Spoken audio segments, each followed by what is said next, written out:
Goresan tinta di ujung pena mengerat pada materai. Suara kertas yang dilipat, klik pen yang dikembalikan ke tempatnya, bunyi-bunyi sederhana yang bagi orang lain mungkin tak lebih dari rutinitas administrasi, bagi beberapa orang adalah penutup bab yang panjang. Di meja sidang yang hangat dan tertib itu, Sakila menandatangani. Wajahnya datar, mata tenang, ada sesuatu di sana yang bukan amarah. Lebih menyerupai ketenangan yang dilatih lama, seperti napas yang diatur sebelum menyelam. Di pojok ruang, Kevin berdiri dengan bibir yang gemetar karena marah dan wajah yang berusaha tampak tak tergoyahkan. Di ruangan itu, kata-kata kasar yang beberapa bulan lalu menggunung menjadi suara yang tipis, kosong, tidak membangun apapun. Aku tak membalas, pikir Sakila ketika materai menutup halaman terakhir. Tapi hidup akan memberi balasan. Kalimat itu bukan ancaman, ia adalah keyakinan yang tertanam pada tata aturan yang lebih besar. Bukan pada nafsu untuk menghancurkan, melainkan pada sistem yang bila diberi kesempatan menegakkan kebenaran sendiri. Seketika setelah sidang, bisik-bisik di koridor pengadilan tentang perpisahan dua sosok yang dulu tampak tak terpisahkan mencari-cari bentuk. Tapi Sakila telah menyelesaikan urusannya. Ia berdiri, menghembuskan napas pelan, dan berjalan keluar tanpa menoleh. Di luar, senja menempel pada kaca gedung dengan warna tembaga. Udara malam menggulung ke arah kota yang sedang sibuk, tak menghiraukan cerita kecil manusia. Jika kamu menonton ini dari kota mana, tuliskan di kolom komentar. Dan jika kamu suka cerita seperti ini, like dan subscribe. Sekali tekan kecil untuk tetap bersama sampai akhir cerita. Malam itu Sakila tidak merayakan. Ia pulang ke apartemen yang sederhana dibanding gaya hidup yang pernah ia bagi dengan Kevin, membuka lembar dokumen yang selama bertahun-tahun ia urus sendiri di balik tampilan suami yang gembar bicara hebat. Ada sertifikat saham yang tak banyak orang tahu. Ada catatan internal perusahaan yang menandakan peran aktifnya dalam keputusan strategis. Ada akta-akta yang menempatkannya bukan sebagai pasangan, tapi sebagai penjaga sah dari aset-aset penting yang menanggung nasib banyak orang.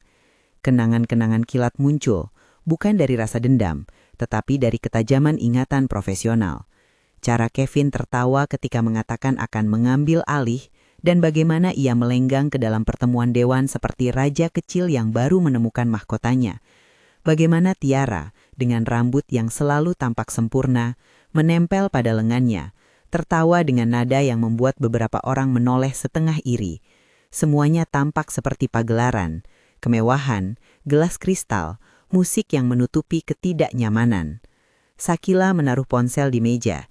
Ia membuka kunci lembar kerja yang hanya segelintir orang ketahui, akses administrasi perusahaan, ringkasan otoritas, daftar akun yang memiliki wewenang penuh. Ia tidak mengetik perintah gelap. Tidak menekan tombol balas yang tersedia dalam setiap emosi putus asa. Ia melakukan sesuatu yang legal, rapi, dan berlapis. Ia mengirim pesan singkat yang ringkas ke nomor yang sudah lama menjadi jangkar, Julian. Julian menjawab dengan 2 kata, lalu sebuah panggilan masuk. Suaranya berwibawa, lebih tua dalam nada, tetapi ringan pada strategi. Ia bukan tipe yang memberi pujian kosong. Ia memberi rencana yang mesti diukur, bukan disesali. Pastikan semua bukti terdokumentasi, katanya. Kami tak bekerja pada dendam, kita bekerja pada fakta. Sakila mengangguk, meskipun Julian tidak bisa melihatnya. Tidak ada pameran, hanya penegakan hak dan perlindungan bagi mereka yang benar-benar bergantung pada perusahaan. Ia menjelaskan.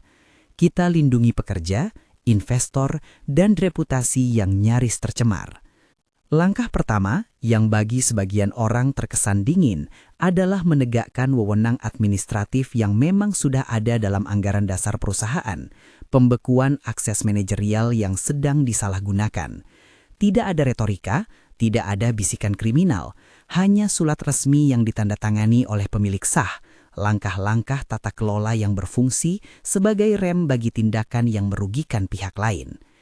Ketika langkah itu dikirimkan ke bank, ke departemen keuangan, dan kepada manajer hotel langganan yang sering menangguhkan tagihan tanpa bukti transaksi, rangkaian ria kecil mulai terbentuk. Malam-malam berikutnya seperti menonton domino jatuh yang diatur secara akurat. Kevin merencanakan pesta. Ia ingin menutup pengumuman cerai dengan pesta kemerdekaan, sebuah perayaan akan kebebasannya yang menurutnya sudah didapatkan. Tiara membeli gaun seharga yang membuat mata beberapa mantan kolega berkedip. Undangan dikirimkan, termasuk daftar orang yang akan dijadikan saksi bahwa hidup Kevin tetap berjalan gemilang. Sementara itu, di balik layar, perangkat-perangkat administratif bergerak tanpa riuh. Pernyataannya sederhana, akses finansial Kevin dicabut sementara, bukan dengan kekasaran, tetapi dengan prosedur internal yang valid bila tanda tangan dan bukti tata kelola menunjukkan potensi penyalahgunaan. Itu artinya, kartu kredit korporat yang biasa ia gunakan akan mulai menampilkan notifikasi penolakan. Itu artinya, cek yang ditulis untuk menutupi pesta, jika berbasis pada akun yang pengelolaannya dipertanyakan, akan mengalami hambatan. Kejadian pertama adalah di butik. Lonceng kecil berdenting ketika Kevin dan Tiara masuk. Aroma parfum mahal mengisi ruang. Kaca memantulkan dunia persempurna yang mereka idamkan. Gianni, pemilik butik butuh klien kelas atas, menghadirkan gaun yang dilapisi pernak-pernik. Tiara tertawa, menyilangkan kaki yang seperti ditata untuk majalah. Kevin menarik dompet dengan ekspresi yang penuh perhitungan. "Ambil saja, ambil semua yang kau suka," katanya pada Tiara. Suaranya menegaskan pembenaran. Kasir memasukkan nomor kartu. Layar mesin EDC menyala, bunyi bip singkat dan kemudian satu kata sederhana, ditolak. Tiara merasakan seluruh frekuensi kebanggaan itu nyaris runtuh. Bibirnya menyusut, keningnya berkerut. Kevin mencoba lagi, menggesek kartu lain, membunyikan suara tanda perintah, memohon pada asisten butik untuk memasukkan cek. Semua ditolak. Gianni menunduk, sopan tapi jelas malu. Ia menutup buku kas dengan gerakan yang lambat.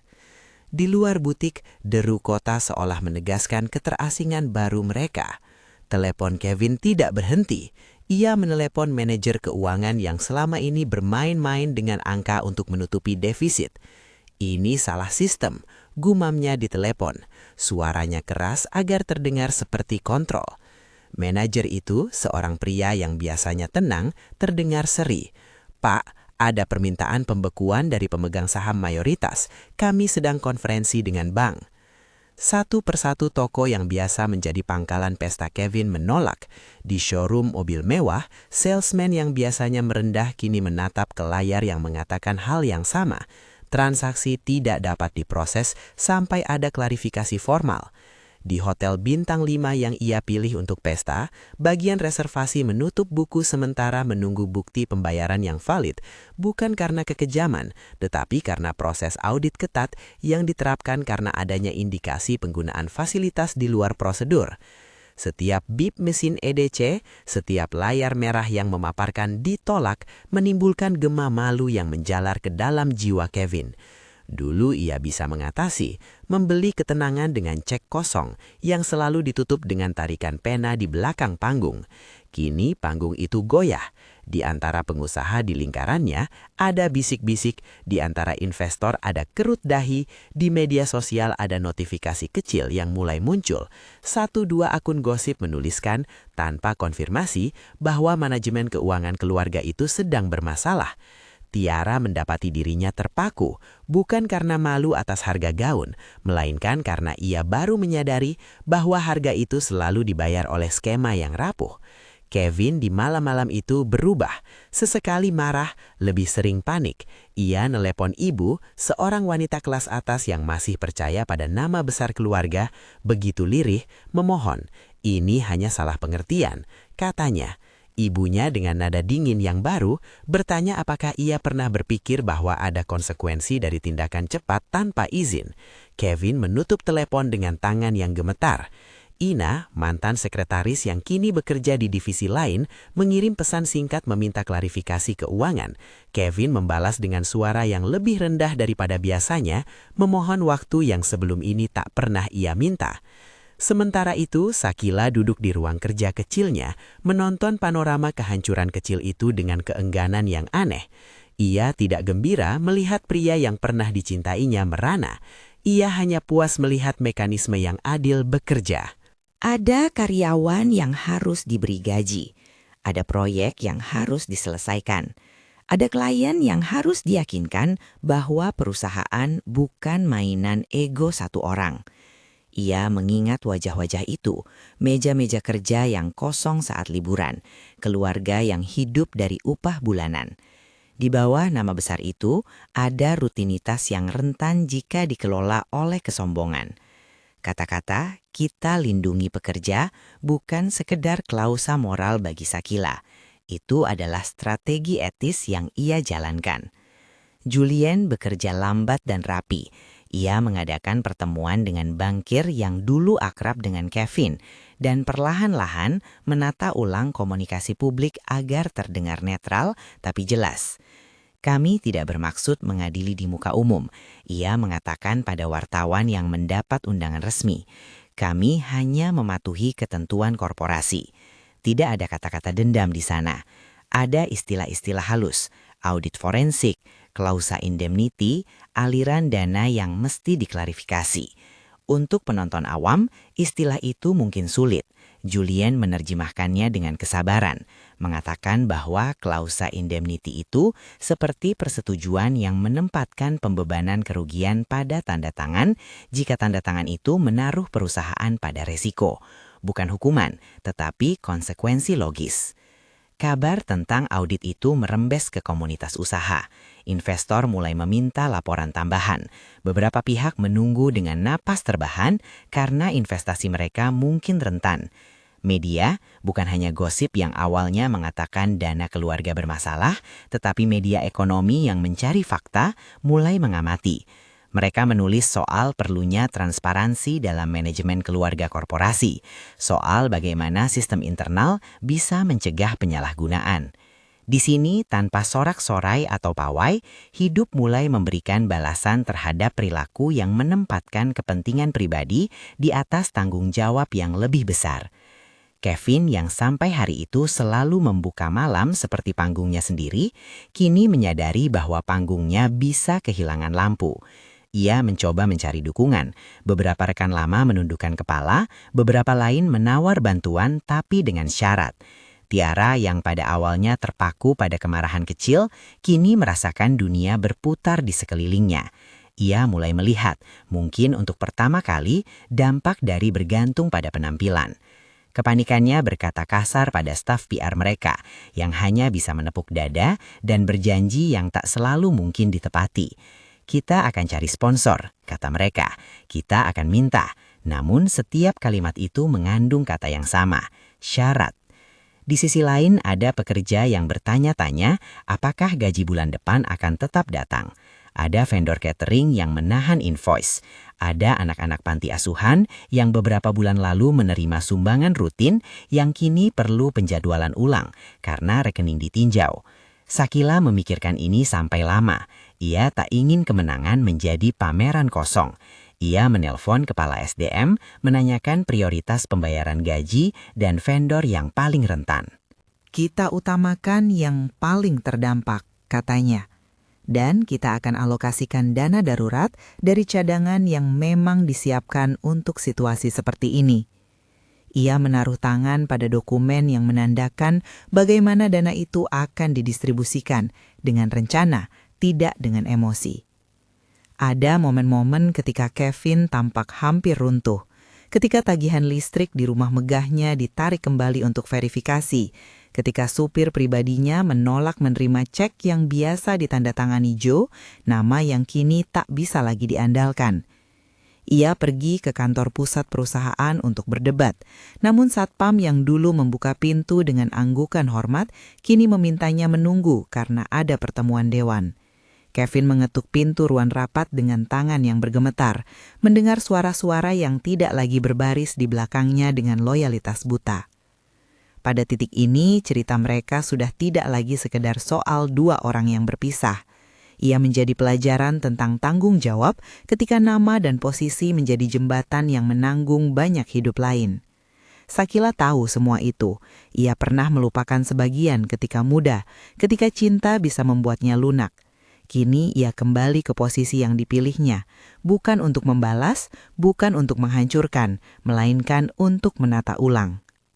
Pernikahan Kevin dan Tiara tetap dijadwalkan. Agenda itu adalah panggung besar untuk apa yang Kevin hajatkan sebagai bukti kebangkitan. Lampu-lampu kristal, dinding bunga, daftar tamu yang tampak seperti daftar prestis. Undangan-undangan itu tiba di meja tamu dengan pita emas. Di balik kertas-kertas itu ada rasa ingin menutup bab yang sebagian orang berharap ia selesaikan. Kevin menganggap perayaan itu sebagai penanda bahwa ia telah kembali.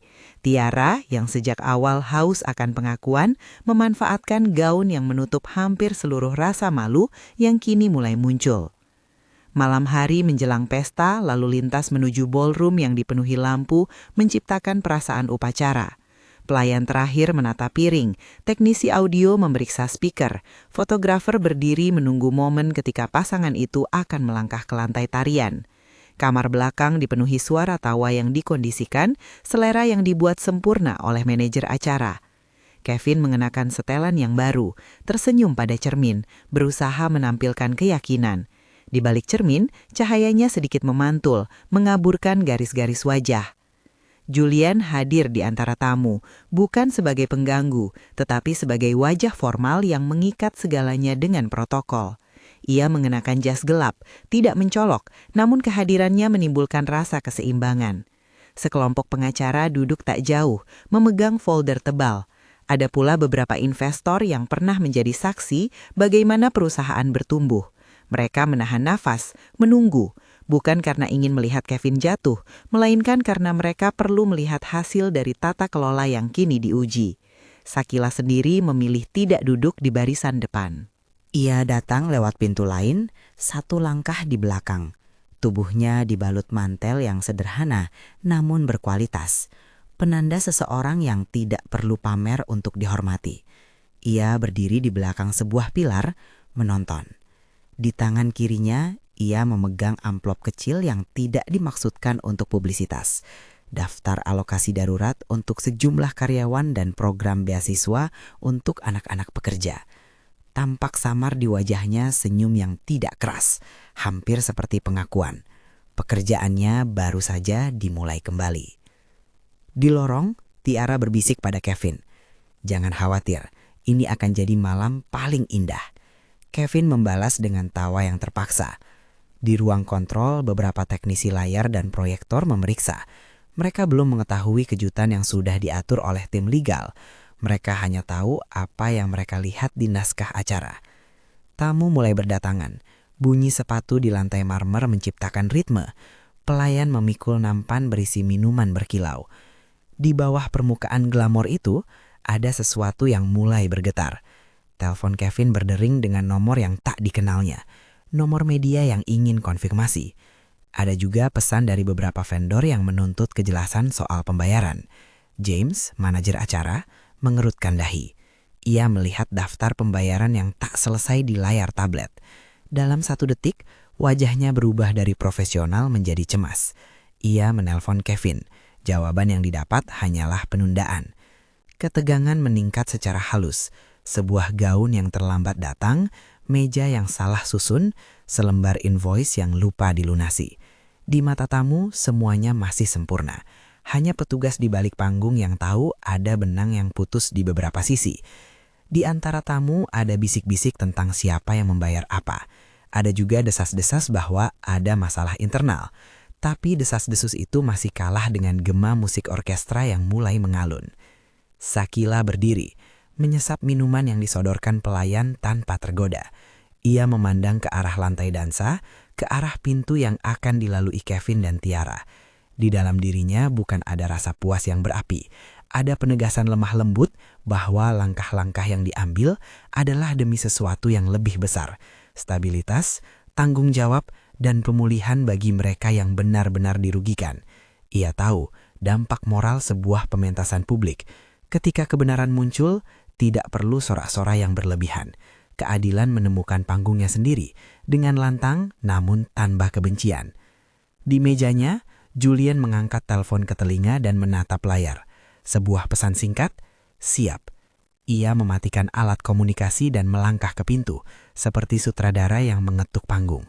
Di gudang teknis, operator proyektor memeriksa slide yang telah diatur rapi, garis besar kepemilikan, bukti transfer yang telah diaudit, kutipan-kutipan singkat dari klausul perjanjian yang relevan. Semua disusun agar dapat dibaca dengan jelas, tanpa manipulasi. Fakta yang dikompilasi dengan teliti agar tamu, investor, dan publik melihat gambaran utuh tanpa interpretasi yang cenderung emosional. Kevin tak tahu apa yang menunggu. Ia sibuk menata penampilan. Ia membenarkan dasinya, berbicara pada cermin tentang bagaimana malam ini akan menutup semua spekulasi. Tiara melirik ke arah pintu. Matanya berbinar karena sorotan kamera yang siap merekam. Mereka berjalan bersama, menerima ucapan selamat dari tamu. Langkah mereka seperti melintasi panggung yang selama ini ia kuasai. Lampu di ballroom meredup sedikit saat para tamu mulai menempati kursi. Ada bisik-bisik yang turun sedikit. Para pelayan berhenti mengisi gelas untuk memberi ruang. Musik beralih ke intro yang lebih formal. Orkestra memainkan nada penuh janji. Lensa kamera memusatkan kedua sosok di tengah. Mereka tertawa, memberi senyum, menyapa. Pernikahan yang tampak sempurna sedang mencapai puncaknya. Dan di belakang tirai hitam itu, di balik gemerlap yang menipu, ada orang-orang yang menunggu momen di mana fakta akan berbicara sendiri. Julien menarik napas panjang. Sakila menutup sedikit matanya, bukan karena kebanggaan, melainkan untuk menahan apapun yang bisa mengganggu ketenangan yang mesti dipertahankan. Di bawahnya jaringan tipis konsekuensi telah diatur. Hidup sudah mulai memberi batin pada mereka yang menganggap segalanya miliknya. Lalu lampu turun satu tingkat lagi.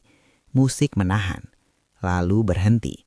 Ada jeda, sebuah hening terencana yang memberi panggung pada apa yang akan muncul. Di saat itulah, langkah dramatis harus terjadi, bukan sebagai efek kebencian, melainkan sebagai peringatan bahwa tata aturan dan tanggung jawab tak bisa dinodai tanpa konsekuensi. Sakila menatap pintu utama, mendengar suara langkah yang semakin dekat. Ia memegang amplop kecilnya, menyesap udara yang bau jas hujan dan parfum yang bertabrakan.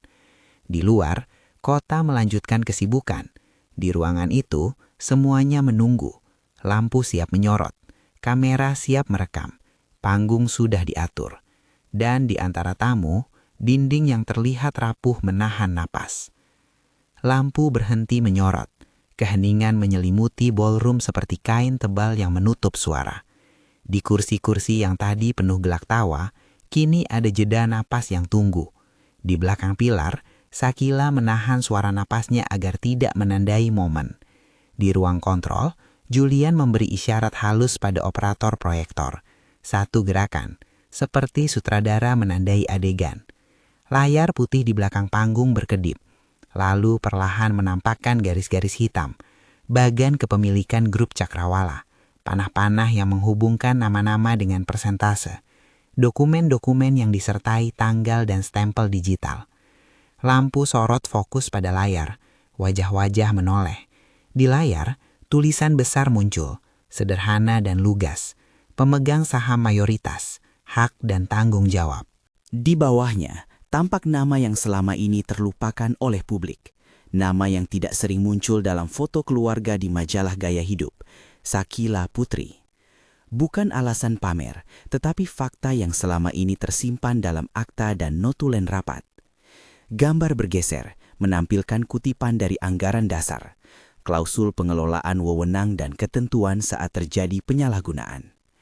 Layar menampilkan satu kalimat yang dijelaskan singkat oleh Julien. Jika tanda tangan dipakai untuk mengalihkan aset tanpa persetujuan dewan, maka pasal berikut berlaku. Penanggung jawab pribadi dapat dituntut menanggung kerugian. Kevin menoleh ke Tiara dengan senyum yang mulai mengeras. Di wajah Tiara muncul pertanyaan yang tidak bisa ia saring menjadi anggun. Bagaimanakah nyala lampu itu tiba-tiba bisa membawakan bukti? Selembar slide berikutnya menampakkan tanggal-tanggal transfer, nama perusahaan cangkang, nomor referensi yang mengikat. Tidak ada buah dari imajinasi, Ada jejak angka yang saling bertaut dan di ujungnya satu tanda tangan yang berulang. Tanda tangan Kevin pada dokumen yang mengikatkan diri kepada garansi pribadi. Julian melangkah ke depan tanpa tergesa. Suaranya tenang, terlatih seperti pemberitahuan administratif yang disampaikan oleh seorang pejabat publik. Kepada hadirin yang kami hormati, kami hadir di sini bukan untuk menghakimi kehidupan pribadi. Kami hadir untuk menunjukkan fakta yang relevan bagi kelangsungan usaha dan kesejahteraan pegawai serta pemangku kepentingan. Audit forensik menemukan adanya pemakaian fasilitas kredit perusahaan yang diikuti oleh penandatanganan garansi pribadi, suatu kondisi yang memicu pengalihan risiko kepada pihak yang menandatangani, sebagaimana tertulis pada klausul yang saya sebut tadi. Sebagian tamu berbisik, kamera kelabakan mencari komentar. Seorang investor menunduk membaca slide. Perempuan yang duduk di sebelahnya memegang lengan suaminya seolah ingin memastikan bahwa ini bukan sandiwara. Kevin mendengus, suara itu sedikit pecah. Ia berdiri, memaksa senyum, mencoba meredam gelombang yang sudah terlanjur menjalar. "Ini kesalahpahaman," katanya. Suaranya terdengar kecil di antara deru kamera. "Kami akan klarifikasi." Tetapi kata-kata itu kini terdengar seperti upaya mengusap noda pada kain putih yang terpampang di layar, tindakan kecil yang tak cukup. Dua orang pria berpakaian rapi memasuki ballroom dari pintu samping. Mereka tidak memakai rompi polisi yang mencolok. Mereka mengenakan jas sederhana, membawa folder. Salah satu dari mereka mengayunkan pergelangan tangannya sedikit, sebuah isyarat yang tidak disertai noda dramatis. Seorang petugas kepolisian sipil yang hadir atas undangan protokol perusahaan menatap Kevin dengan ekspresi prosedural.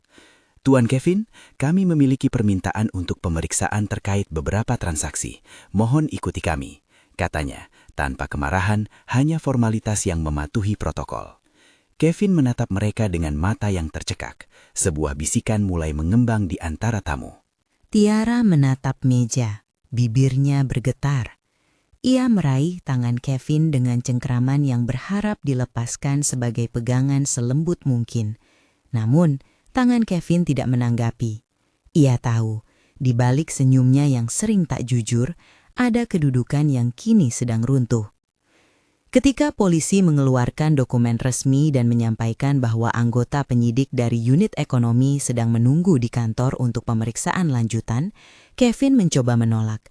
"Ini tempat umum, bukan tempat untuk," namun kata-katanya terputus. Tak ada adegan kejar-kejaran, tak ada drama fisik. Mereka menuntun Kevin keluar dari lantai dansa dengan 3 langkah profesional. Kamera memotret setiap gerak. Beberapa tamu berdiri, sebagian lain duduk membeku. Tiara menjerit, bukan dengan kata-kata yang kasar, melainkan seperti tarikan paru yang patah. Ia merosot ke kursi, jari-jarinya menggenggam gaun seolah menahan dirinya agar tidak runtuh. Sakila melihat semuanya dari balik pilar. Ia tidak melangkah maju. Ada rasa yang samar, bukan kemenangan, melainkan penegasan bahwa prosedur telah bekerja. Di wajahnya, garis-garis kelelahan terbaca. Malam-malam panjang menulis dokumen, pertemuan dengan bankir, pembicaraan dengan pengacara, semua itu sekarang menampakkan hasil yang tak perlu dirayakan dengan sorak. Ia memegang amplop alokasi darurat lebih erat, seolah memegang tanggung jawab yang lebih besar dari urusan kecil manusia. Dalam beberapa jam setelah peristiwa itu, berita menyebar keluar ballroom dengan kecepatan yang diukur oleh detik. Notifikasi berita ekonomi, unggahan pengguna gosip yang mencatat dengan foto blur. Di garis depan pemberitaan, campur aduk hadir. Ada yang menulis dengan nada bersimpati, ada yang mengamati aspek legalnya, ada pula yang menggarisbawahi dampak bagi pekerja. Editorial di satu media keuangan menumpahkan analisis atas pentingnya tata kelola, sembari mengutip pernyataan Julian. Di sisi lain, akun-akun gosip menebar komentar yang keras terhadap penampilan Tiara, namun komentar itu terasa kosong di hadapan klausul-klausul dan bukti transfer yang nyata. Beberapa hari kemudian, Kevin dikenakan penahanan oleh penyidik atas dugaan pengelolaan dana secara tidak semestinya dan perbuatan yang menunjukkan potensi kerugian pada perusahaan. Prosesnya teratur, pemeriksaan, pengumpulan keterangan, penyitaan beberapa dokumen. Tak ada adegan pemukulan atau hujatan, hanya prosedur hukum yang bekerja sesuai dengan buku. Tiara menyaksikan dari jauh. kehilangan pijakan finansialnya saat akun-akun yang sebelumnya dilandasi oleh garansi pribadi mulai ditinjau ulang oleh bank. Sponsor yang sedari awal menyertai acara itu menahan diri. Beberapa kontrak yang belum ditandatangani dibatalkan. Kejayaan yang diharapkan Tiara runtuh bukan karena ejekan publik semata, melainkan karena struktur legal yang menuntut tanggung jawab. Di dalam sel penahanan sementara, Kevin duduk di bangku kecil, menatap dinding dingin. Ia menelusuri kembali setiap keputusan yang pernah diambilnya dengan tergesa. Menghitung setiap kali ia menandatangani tanpa membaca atau meminta opini kedua. Di rumah megahnya, petugas mengunci lemari-lemari yang menyimpan dokumen, menandai barang-barang untuk inventaris. Pada suatu sore, ibunya datang berkunjung. Pertemuan itu tenang namun pahit. Mereka berbicara tentang nama dan reputasi. Ia bertanya pada Kevin apakah ia pernah memikirkan dampak pilihannya terhadap orang lain. Kevin menunduk, suara kecilnya pecah. "Aku tidak membayangkan ini." Kata-kata itu tidak meminta belas kasihan. Ia hanya menggambarkan terkejut.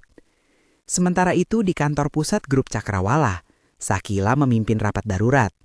Mereka memastikan gaji tetap dibayarkan untuk bulan berikutnya, memprioritaskan pemasok yang paling lemah dan memastikan proyek yang berdampak sosial tidak terbengkalai. Di meja rapat, monitor memaparkan hitungan sederhana. Berapa banyak yang mesti dialokasikan dari dana cadangan untuk menutupi celah sementara? Berapa banyak yang harus ditunda tanpa merusak proyeksi jangka panjang? Di ruang itu, nada-nada yang sebelumnya tegang menjadi fokus yang hangat. Bagaimana menjaga agar roda perusahaan terus berputar demi ratusan orang yang bergantung? Salah satu manajer berkata, "Bu Sakila, ada proposal dari panti asuhan yang dulunya mendapat sumbangan rutin. Mereka butuh konfirmasi segera." Sakila menatap layar, lalu mengangguk. "Utamakan itu. Kita tidak akan membiarkan yang paling lemah tertinggal karena kesalahan seorang individu," jawabnya. Keputusan itu diucapkan tanpa sensasi. Kata-kata itu adalah komitmen yang menegaskan peran kepemimpinan yang ia pilih. Dalam minggu-minggu berikutnya, tim hukum bekerja pada restrukturisasi manajemen. Dewan direksi yang sebelumnya pasif kini menyusun peraturan baru. Prosedur tanda tangan berlapis, verifikasi pihak ketiga untuk transaksi tertentu, dan pembentukan komite pengawas independen. Semua itu bukan untuk menghukum masa lalu, melainkan untuk mencegah pengulangan. Investor yang sempat ragu dikumpulkan dalam forum tertutup dan diajak berdialog. Julian berbicara dengan tegas namun tenang. "Kita perbaiki tata kelola sehingga perusahaan kembali menjadi kendaraan keberlanjutan untuk pekerja, klien, dan pemegang saham. Langkah-langkah ini membawa kembali sebagian percaya yang sempat luntur. Tiara yang mengalami kehancuran reputasi dan finansial menghadapi konsekuensi berat. Beberapa sponsor menuntut pengembalian dana. Beberapa label fashion yang ia jadikan wajah kampanye memutus kontrak ketika angka-angka rekening mulai dipertanyakan. Ia mencoba mempertahankan citra melalui unggahan yang disusun oleh tim PR, tetapi jeda antara citra dan realitas semakin nyata. Ketika bank menuntut klarifikasi terhadap sejumlah pengeluaran yang berbasis garansi pribadi, ia menemukan dirinya tanpa jaminan. Salah satu rutinitas tersulit baginya adalah ketika ia harus mengembalikan cincin yang pernah dianggap tanda cinta. Bukan karena cinta, tetapi karena ikatan finansial yang kini harus diputus. Ia menaruh cincin itu di meja pengadilan konsinyasi barang berharga, menatap kilau logam yang kini terasa berat. Saat itu ia menangis, bukan karena kehilangan material, melainkan karena pengetahuan bahwa identitas yang selama ini dibentuk dari kemewahan ternyata rapuh. Publik menyaksikan proses hukum yang berjalan, dan beberapa media menyorot bagaimana dampak pada pekerja tertanggulangi. Sakila menempati titik yang aneh di mata publik. Ia bukan figur yang mengutuk mantan suami, melainkan sosok yang bekerja untuk keberlanjutan banyak orang.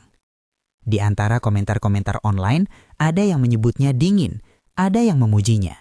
Ia menanggapi dengan sikap yang sama, fokus pada perbaikan yang nyata, bukan pada pujian virtual. Di kantor, ia menandatangani lembar-lembar alokasi untuk bantuan sosial, beasiswa bagi anak-anak karyawan, dana darurat untuk keluarga yang paling terdampak, dan program pelatihan ulang bagi vendor yang mungkin kehilangan pemasukan. Dalam salah satu kunjungannya ke panti asuhan, Sakila duduk di antara anak-anak yang ceria, mendengarkan cerita mereka tentang sekolah dan mimpi. Ada seorang gadis kecil yang menatapnya dan bertanya, "Bu, apakah ibu sedih?" Sakila merespons dengan wajah yang lembut, memegang tangan kecil itu. "Kadang-kadang, tapi kita akan membuat semua jadi lebih baik. Kita belajar dari kesalahan orang dewasa supaya kalian punya masa depan yang aman." Kata-kata itu sederhana namun penuh bobot. Di wajah gadis itu tumbuh senyum yang membuat Sakila merasa bahwa setiap langkah administratif yang ia ambil berbuah makna. Di kesempatan lain, Sakila menghadiri pertemuan dengan pekerja pabrik yang sebelumnya gusar karena adanya keterlambatan pembayaran. Seorang mandor tua berkata, "Kami melihat ibu bekerja lebih keras daripada yang kami kira. Terima kasih." Ucapan itu datang dari tempat yang tulus. Ia bukan pidato untuk kamera, melainkan pengakuan yang membuat segala rapat malam menjadi bernilai. Sakila menunduk, merasa lelah namun ringan. Ia tidak merayakan kejatuhan manusia yang lama, ia merasakan tanggung jawab yang lekas terisi. Sisi lain dari kisah ini memperlihatkan proses hukum yang berjalan dengan perlahan namun pasti. Bukti dipaparkan di pengadilan, saksi dipanggil, dan hakim membaca fakta dengan ketelitian. Kevin menghadapi dakwaan yang serius, penyalahgunaan dana, pemalsuan dokumen yang dimaksudkan untuk menutupi sifat transaksinya, dan potensi kerugian pada pihak ketiga. Di ruang sidang, ia terlihat lebih tua, bukan karena usia, tetapi karena beban keputusan yang tak lagi tertutup oleh lantunan kata-kata megah di pertemuan glamor.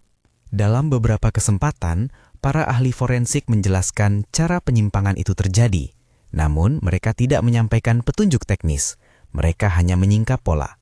Transfer ke perusahaan cangkang, tanda tangan garansi, dan ketidaksesuaian antara laporan keuangan dan realitas di lapangan. Putusan awal menjatuhkan sanksi administratif yang berat, disertai kewajiban untuk mengembalikan sebagian kerugian. Beberapa pihak menggugat ganti rugi. Di balik angka-angka hukum itu, kehidupan orang biasa berangsur pulih. Vendor yang paling kecil menerima pembayaran darurat. Proyek sosial dilanjutkan. Beberapa pekerja yang sempat ketakutan menapaki kembali rutinitas kerja mereka dengan tenang. Berita tentang restitusi dan alokasi dana mendapat sorotan. Banyak yang menulis bahwa keadilan berjalan lambat, namun berjalan. 1 bulan berlalu dari malam di ballroom itu. Kevin telah dipindahkan ke tahanan rumah setelah memenuhi syarat jaminan dalam kasus tertentu. Namun reputasinya tak kembali. Tiara memilih untuk menghilang dari sorotan. Ia pindah ke kota lain dengan identitas yang sederhana, mencoba memulai ulang. Ia menulis surat untuk beberapa teman lama, meminta maaf tanpa berniat meminta kembali. Kehancuran finansial memaksa penyesuaian yang pahit. Hidup yang tadinya penuh kilau, kini berpindah ke meja-meja kecil dan ruang-ruang yang tak lagi memerlukan lampu kristal. Sakila melanjutkan pekerjaan yang ia jaga. Ia memimpin rapat untuk restrukturisasi bisnis, bukan sebagai tindakan untuk memamerkan kemenangan, namun sebagai langkah korektif yang diperlukan. Ia mengangkat beberapa eksekutif yang teruji etika. Ia meminta audit independen yang jujur. Ia mengalokasikan bagian laba untuk program sosial. Di hadapan karyawan, ia berkata singkat, "Ini bukan tentang memenjarakan seseorang, ini tentang memulihkan tanggung jawab yang menyangkut kehidupan banyak orang." Suara itu tidak berteriak. Ia menatap jam di dinding kantor yang sederhana dan merasakan keberlangsungan yang ia usahakan membentuk masa depan. Pada sore yang lain, Julian duduk di sebuah kafe kecil bersama Sakila. Mereka menikmati kopi hitam yang pekat. Suara latar kerikil di jalan. Julian menaruh piring kecil di depan mereka dan berkata, "Kamu melakukan hal yang sulit dengan elegan. Banyak yang memilih amarah. Kamu memilih struktur." Sakila tersenyum tipis. "Elegan? Mungkin itu kata yang terlalu manis. Aku hanya bosan melihat orang lain terluka karena ego seseorang," jawabnya. Julian menatap, lalu menambahkan, "Mengembalikan perusahaan kepada fungsi utamanya, bukankah itu yang paling penting?" Di luar layar, investor yang tadinya gelisah mulai menaruh kembali kepercayaan sedikit demi sedikit. Laporan kuartalan berikutnya menunjukkan stabilisasi. Arus kas membaik setelah beberapa penyesuaian. Proyek-proyek inti terselesaikan dan reputasi perusahaan sebagai pemberi kerja yang peduli sedikit demi sedikit pulih. Beberapa mantan klien yang sempat ragu menandatangani kontrak baru, beberapa mitra lama kembali menaruh kepercayaan. Semua itu bukan hasil sihir, melainkan kerja keras administrasi, komunikasi terbuka, dan kebijakan yang bertumpu pada tanggung jawab. Pada suatu pagi, Sakila mengunjungi sebuah aula di mana perusahaan akan menandatangani perjanjian beasiswa. Ia melihat anak-anak yang datang bersama wali mereka, wajah-wajah yang dipenuhi harap. Seorang ibu muda mendekat, menggenggam tangan Sakila, menahan air matanya. "Terima kasih," katanya. "Anak saya tidak harus berhenti sekolah karena urusan yang jauh dari kami." Sakila menunduk lalu berkata, "Kita berhutang pada mereka untuk menjamin masa depan. Itu yang membuat semua usaha ini harus bermakna." Kata-kata itu sederhana, namun memberi kehangatan pada meja-meja administrasi yang kerap dingin. Di malam yang lain, ketika kota sudah meredah, Sakila duduk di balkon apartemennya. Lampu-lampu jalan memantul di kaca seperti bintang-bintang yang rendah. Ia menutup mata sejenak dan membiarkan keheningan mengisi. Ada rasa lega tentu, tetapi juga kesadaran bahwa perjalanan belum berakhir. Ada rapat-rapat yang mesti dihadiri, ada surat-surat yang mesti ditandatangani, ada keran kewajiban yang tidak pernah berhenti mengalir. Tetapi ia juga merasa sesuatu yang tak kalah penting. Ia telah membuktikan sebuah prinsip yang ia pegang sejak awal, bahwa balasan hidup tidak mesti datang dari tangan yang gemetar memegang pedang. Kadang, balasan itu berupa sistem yang tegak, yang memulihkan, yang menjaga. Beberapa bulan setelah itu, sebuah acara kecil diadakan bukan untuk menghakimi, tetapi untuk merayakan program CSR baru yang berfokus pada pendidikan dan kesehatan anak pekerja. Sakila berdiri di podium, dikelilingi oleh anak-anak yang menggenggam sertifikat beasiswa. Ia tidak berpidato panjang. Kata-katanya singkat namun memuat makna. Kita belajar dari kejadian lalu.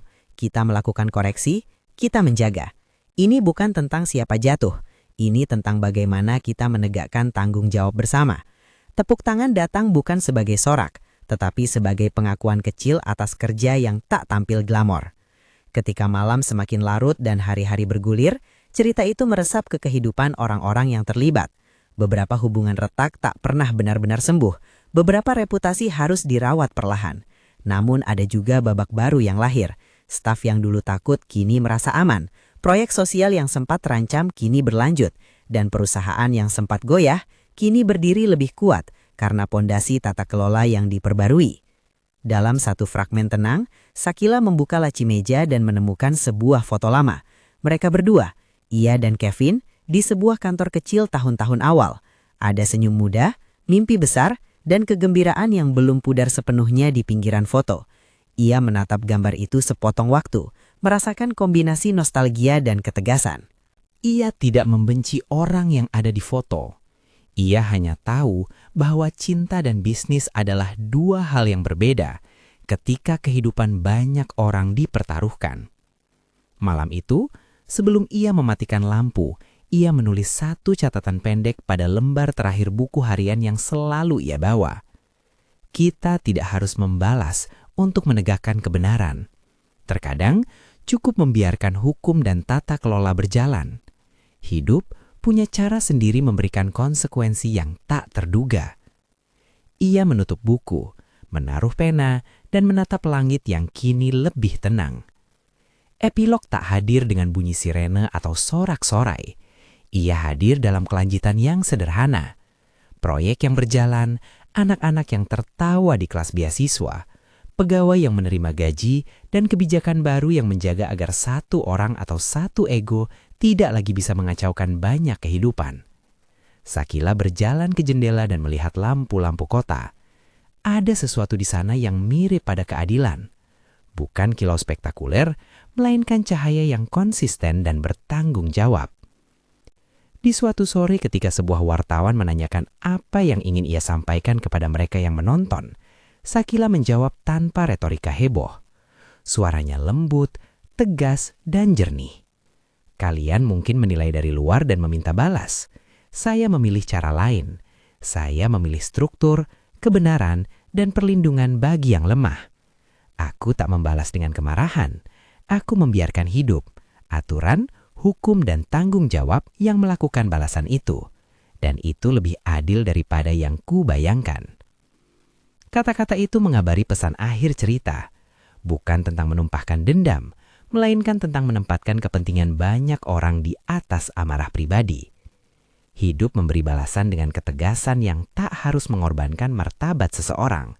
Dan kadang, balasan itu jauh lebih kejam pada kesombongan daripada apapun yang bisa dilakukan oleh satu tangan manusia yang ingin membalas.